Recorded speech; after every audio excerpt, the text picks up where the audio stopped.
Hey, so beautiful Kelly here. She has we're talking about what we're gonna do and crunch down for me. So this is a great place for Botox and certainly Botox through here. She's bugged by these dudes here. These are called perioral rhytids. Strategist lines. Let's see them. Let's see them. Yeah, I know, because you don't smoke. You're right. Yeah, we got those. So we'll do a little bit in those, and then we're gonna try to just help her lift her eyebrows a little bit with some filler and a little Botox there. So if you put too much Botox there, it almost looks heavy. So sometimes I put a little filler here and a little Botox there to kind of induce any little openings like, yeah. How about my gels? How are we looking there?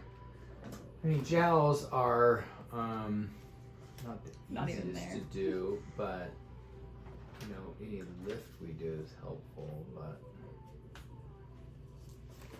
sometimes I'll try. Well, I've been cleaning faces for A minute or two. So. Okay, so this is RHA4. There's a little stiffer filler, so we're gonna go over here. So we don't want to overdo it, but she's bugged by the jowls. So this little apex is a great place to do it, and she's actually a little bit deficient there. So I just basically put a little bit here. And then I lift. So this RHA4 would be kind of similar to like a Voluma type filler. A little stiffer hyaluronic acid, basically. Sometimes in this area there's a transverse vein, so if I ever see a little oozing like that, I just hold some pressure. And this one is actually a little more prominent, this cheek, than this one, so everybody's a little asymmetric. I kind of want the light reflex on females to be a little higher and more lateral. And so her light reflex will look best here. If you do that to a gentleman, it can kind of feminize the face. So their light reflex is a little bit lower and more medial. All right, so in this, similar to the other side, use a little tiny bit. Thank you so much. And since this one is a little less, needs a little more love than the other side, we're going to put a little bit in here.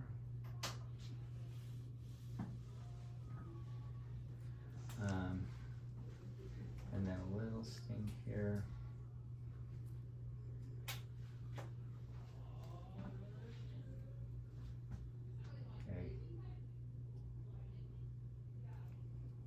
So now we're going to do the forehead. So the forehead is not as thick of skin. I kind of look at, you know, you want this good little curvature on the forehead, and hers becomes a little atrophic over 49 years of life, and she has her awesome expression. She's like a beautiful smile, beautiful animation, and that works out. You know, collagen and even fat in our face, which it's a bad word other places, but it's actually a good. If you think about babies' faces, they're more full and have more fat, and it is a young appearance. Just giving me more RHA3 here, and sometimes it looks a little weird going in. You're like, what the heck? But you can almost kind of mold a little bit, and I've done cannulas up here in the forehead also. Do you take any supplements like fish oil or anything? Mm-hmm. Okay, because she's a little oozy. I would have guessed that she's on something. How's it feeling? Great. Decent? Doesn't hurt at all. Okay. Another 3? Another 3. You're just like the best helper. Thank you. I'm gonna have you hold another. I don't know where you learned this, but just kidding. So that looks totally weird. You're like, what the hey? But if we just kind of mold that in, that goes to like the lowest areas. And so a little massage on the forehead does wonders. And this will keep her kind of good arch of her eyebrow up a little bit. When you do my filler, it does not hurt a bit. Oh, thank you, because we're filming it. So. No, I'm really being serious. I'm using little tiny diabetic syringes, so it should hurt less. No, it doesn't hurt at all. So. Around the lips does hurt, so we're going to use, in a moment, we're going to use a thin filler around the lips. A little tiny bit there.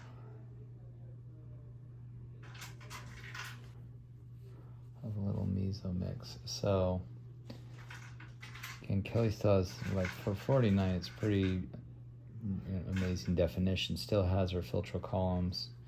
Kind of has this Cupid's bow.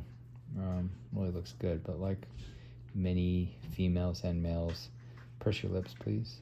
Just from life, it's not because she whistles a lot. It's just because she talks and she talks a lot. She talks a lot. She talks a lot. No, you're.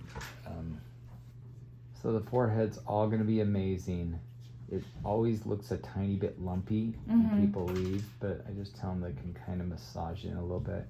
But it's not so, like, sunken. It's got a lot more definition. A little sting. So this is called a cannula port. So sometimes I can't find the port, but if I just squeeze a little bit, I can see it. But it's like a really tiny one. And then this is a little tender, but allows me to reach faraway places without causing as much pain or as much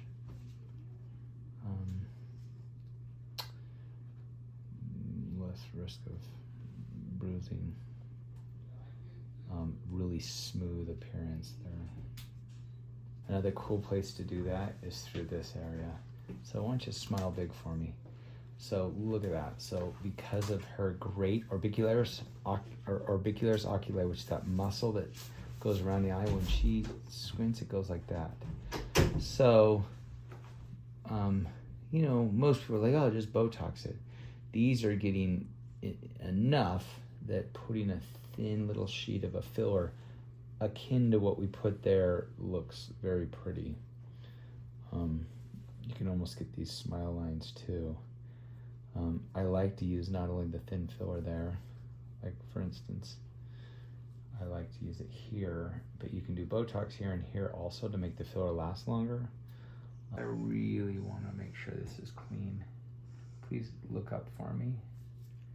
Okay, little sting.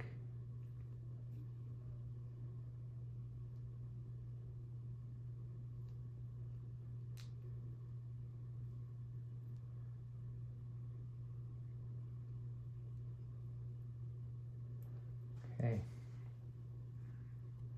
So I'm not going to overdo it on her. The eyelids are a little unforgiving. We're talking about the under eye hollows, because on some people you can really see the filler through there. She's got a little more olive complected skin, so I really clean it good. A little sting, sorry.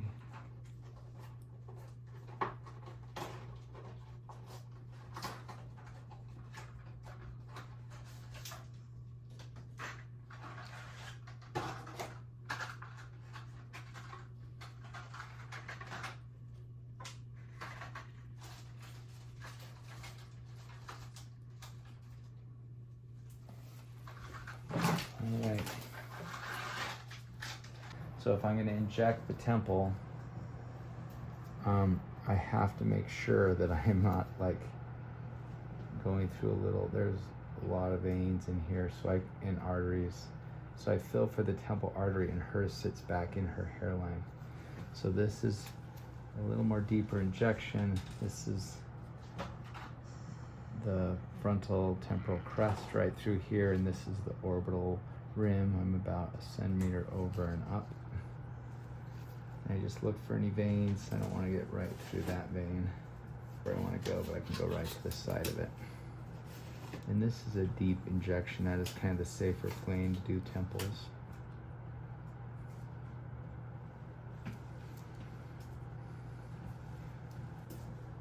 All right, so we're gonna do the other side of the lips here. Little sting. Okay, little sting. How you doing? Great. The lips are a little spicy, They're not bad at all, actually. but probably the most tender of what we've done, right? Yeah.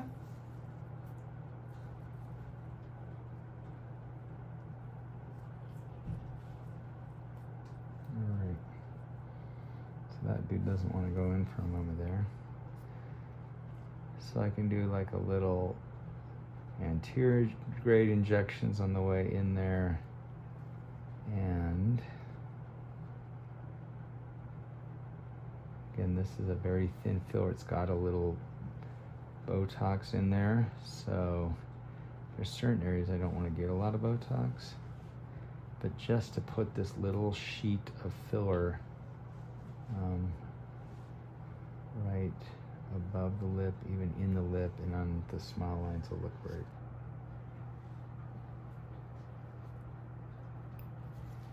Okay, I'm gonna give you that.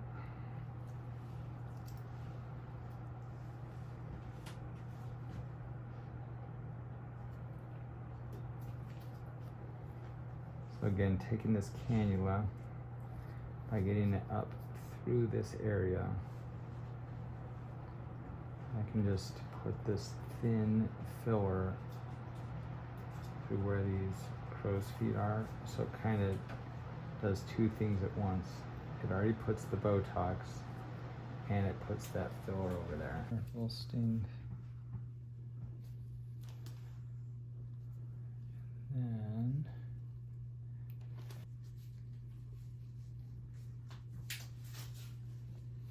all right.